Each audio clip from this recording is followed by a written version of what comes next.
Well, it is the end of a long-standing battle, a dispute that has brought a lot of bitterness. But now Narendra Modi is the Prime Minister. He has accepted President Barack Obama's invitation to visit the United States. Sources have confirmed the headlines today that Modi will hold a full-fledged meeting with Obama in September this year. Well, the meeting will happen when Modi visits the United States for the UN General Assembly meeting. Of course, sources say that the meeting has been agreed upon in principle and exact dates are still being worked out. Well, sources say that tentatively a date between September the 25th and 30th is being discussed for the meeting. Indian ambassador to the US, S. Jaishankar, has been asked to work on the agenda for the meeting, and that's of course protocol. Sources say the meeting will focus on economic cooperation between the world's two largest democracies. Sources also say that the US wants to begin on a clean slate by forgetting the very bitter visa row with Narendra Modi. It was in February this year that the US administration made its first contact with Narendra Modi. The US ambassador Nancy Powell had met Modi at that time. This meeting came 9 years after the United States had revoked Modi's visa, holding him responsible for the 2002 Gujarat carnage.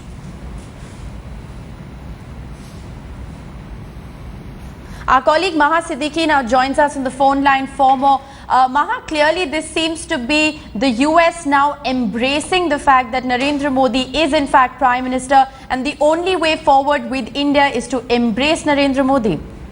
Well, absolutely. And they had been making these overtures, as you were pointing out, Rishika, from February onwards, ever since they sensed that there could be a change in the political scenario in India.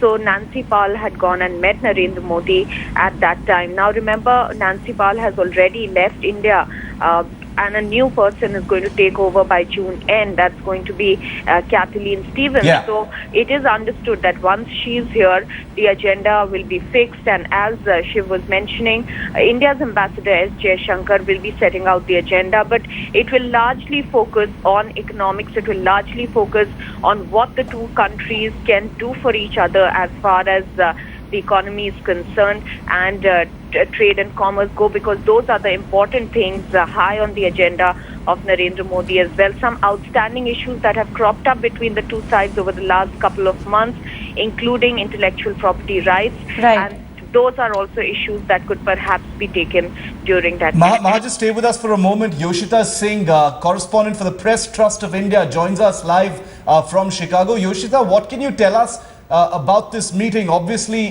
there's going to be a great deal of speculation about the agenda, but the immediate story is that Narendra Modi will be visiting the United States. He's accepted that invitation. What are you hearing?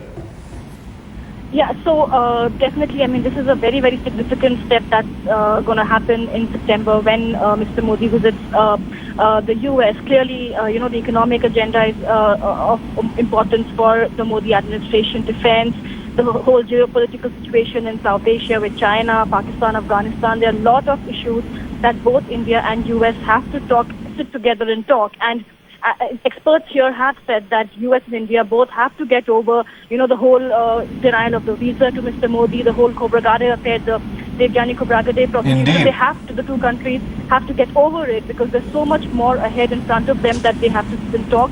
And a lot is at stake for both the countries. And so clearly this is a very, very significant step. And if it happens along with the UN General Assembly, again, the world will be watching, Mr. Modi and President Obama's meeting, and it will clearly send out very, very strong signals. And Yoshita, the Obama administration has been making some conciliatory noises as far as Narendra Modi is concerned, but they don't really have a choice in the matter. He is the Prime Minister of India at this time, and you can't really isolate a person who is the Prime Minister of the world's largest democracy. So it has everything to do with that as well. Absolutely. I mean, the day the BJP won the elections and it was confirmed that Narendra Modi will be the new Prime Minister, everybody from Barack Obama to Secretary Kerry, they all reached out to him, they spoke to him, they congratulated him. In fact, the US Assistant Secretary for South and Central Asia, Nisha Biswal, will be in India this week. And it's again a very significant step, because this is sort of leading up to the meeting that is bound to happen sooner than later, because President Obama did invite Narendra Modi himself. There was no talk of the visa and everything. They need, as I said, the two countries need to get over that. And the Obama administration recognizes that India is a very, very important partner in South Asia, given the rise of the Chinese power with Afghanistan and with the American troops withdrawing from Afghanistan. So a lot is at stake, and clearly the world will be watching as to what comes out of this meeting. Well, Yoshita and Maha, thanks very much for joining us on this story. Rishika, you can imagine, given the interest in the body language of two world leaders, George Bush and Manmohan Singh, we've watched very closely. They were known to enjoy a really, really good body language. Obama and Manmohan Singh as well. Imagine how much interest there's going to be in the body language when Narendra Modi meets Obama. It's just a couple of months away, 2-3 months away, but it's going to be huge, and we'll get many more details on the story going forward on precisely what's going to be on the table, on the agenda when Narendra Modi meets Obama in September.